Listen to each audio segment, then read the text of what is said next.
படத்தோட ஸ்டார்டிங்லேயே ஜனனி அப்படிங்கிற ஒரு பொண்ணை காட்டுறாங்க. இவங்க ஃபேமிலிக்குள்ள ஏற்பட்ட பிரச்சனைனால இவங்க அப்பாவும் அம்மாவும் பிரிஞ்சு இவங்க அப்பா இப்போ வேற ஒரு பொண்ணு கூட அஃபேர்ல இருக்காரு.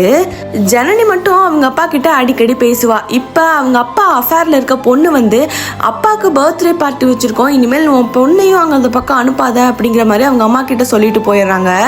இதெல்லாம் தெரிஞ்சுக்கிட்ட ஜனனி அவங்க அப்பாவுக்கு பர்த்டே அன்னைக்கு கால் கூட பண்ணாம அவன் ஃப்ரெண்டு கிட்ட சொல்லி ரொம்ப ஃபீல் பண்ணிட்டு இருக்கா. அவன் ஃப்ரெண்டுமே நான் உன்னை அந்த பர்த்டே பார்ட்டிக்கு கூட்டிட்டு போறேன் அப்படி சொல்லி அங்கே கூட்டிட்டு போயிருப்பான்.